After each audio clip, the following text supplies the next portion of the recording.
It's a beautiful day in the neighborhood. A beautiful day in the neighborhood. Well, hello, neighbor. I'm so glad you're here with me again, neighbor. Today we're going to talk about Fundación Paraguay and the Poverty Spotlight Tool and what that means for our neighborhood here in Denver. A beautiful day in the neighborhood. We have some great groups to talk about with you today. The Denver Foundation is one of them. A beautiful day in the neighborhood. Another one of our favorite groups that we're going to talk about with you today, neighbor, is Cross Purpose. It's a beautiful day in the neighborhood. We also have a fantastic group called Denver Works. We look forward to talking with you today, neighbor, about Denver and Fundación Paraguay and the Poverty Spotlight Tool. First, we wanted to talk to you guys just a little bit about the Denver Foundation. They do just a little bit of everything, helping out in a lot of different areas. But one thing that they do that's really cool is they help different organizations on the outside by giving them grants for different nonprofits and different charities, helping them out in that way. We also wanted to talk to you about Cross Purpose.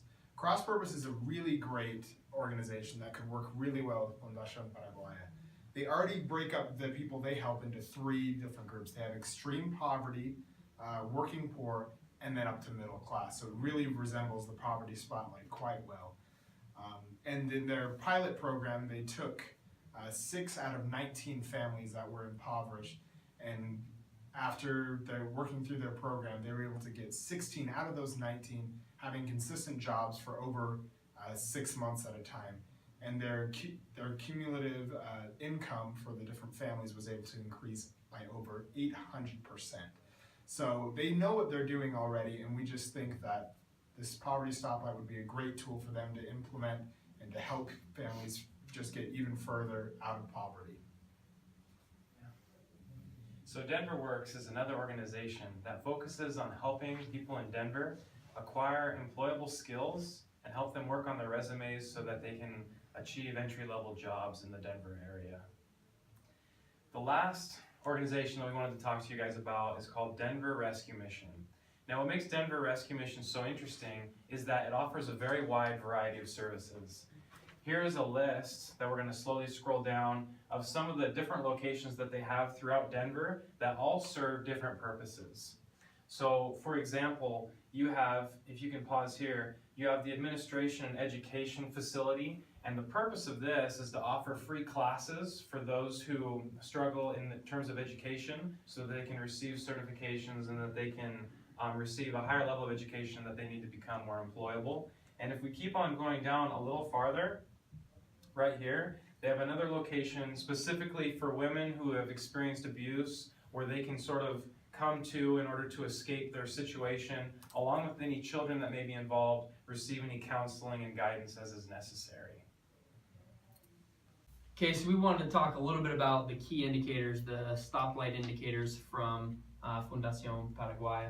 And we wanted to emphasize some and then also add a couple. One indicator that we wanted to add was implement a new indicator for level of education, where red would be that the individual doesn't have a GED or high school diploma or something of that equivalency, and yellow would be that the individual does have the high school diploma or GED, and then green would be that the individual not only has that high school diploma or GED, but they also have some sort of certificate or trade skill above that will help them to be able to not only just apply for maybe entry-level jobs, but something that is a little bit more specialized that will allow them to earn a greater income to help support themselves and possibly their families as well.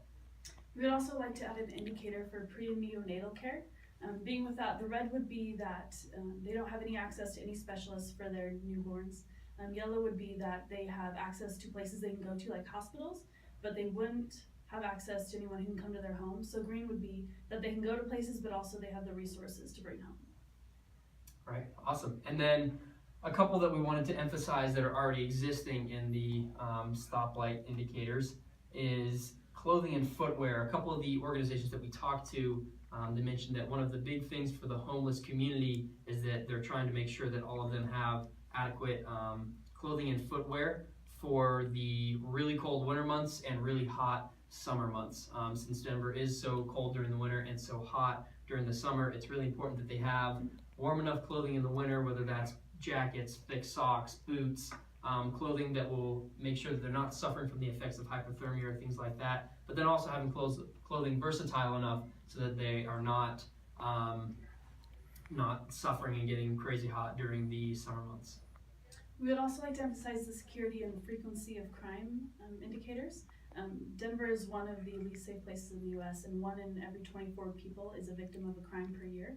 So we would really like to emphasize that so that the people can feel safe so that they can further progress in other areas.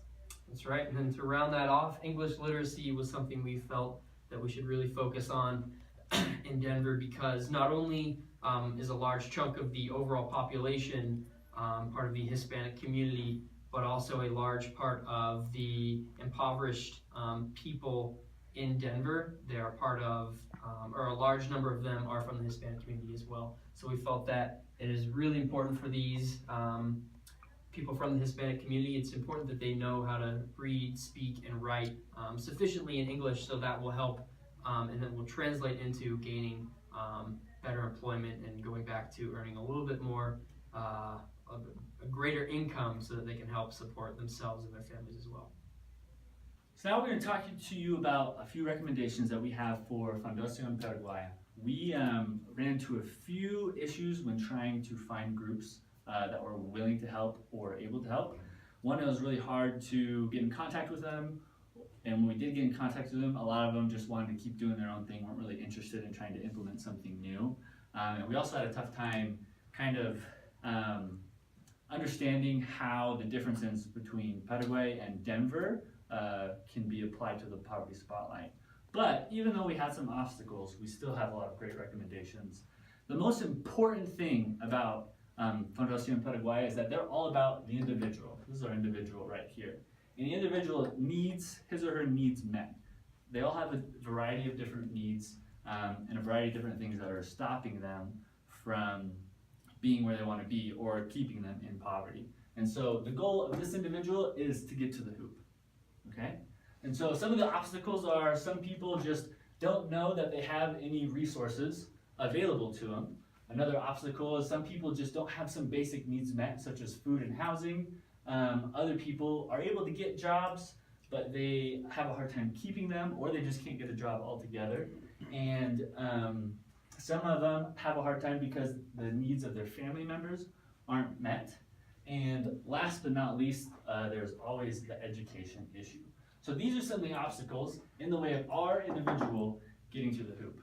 And so because of, we have two foundations that we mentioned before that we think would work great with Fundación Paraguaya, and those are Cross Purpose and the Denver Rescue Mission. Both of those completely eliminate this obstacle. They have a place to go. There's somebody there that can help them, and if they use the poverty spotlight, they can figure out the needs of this individual. So we can replace that with a teammate right there. And as far as education, the Denver Rescue Mission has a very diverse set of competencies. That means they're able to do a lot of different things. And we know that they'll be able to help get rid of this. They'll just set a little screen right here, and our individual is going to be able to loop around here, make his way to the basket or her way to the basket. And we also know that the Denver Rescue Mission works close with a lot of families. They help meet the needs of the family members so that they can meet their needs of keeping a job, getting a higher education, so they don't have to worry about food and housing for their families.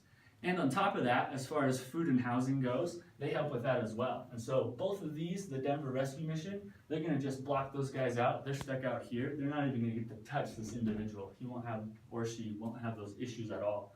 So last but not least is one of the hardest things is getting and keeping jobs. A lot of people in Denver are either getting jobs and they're unable to keep them, or they're just not able to find a job at all. And the Cross Purpose helps prevent these high turnover rates, either helping them with their resumes, helping them gain more experience, or giving them training so that they can advance in their jobs and stay where they're at. So they just totally box that guy out right there. And then our individual comes all the way around here and probably jumps up and does a between the legs dunk, loop-de-loop, right into there. His or her needs are met. And these are the recommendations that we have for Denver and the Fundación Paraguaya.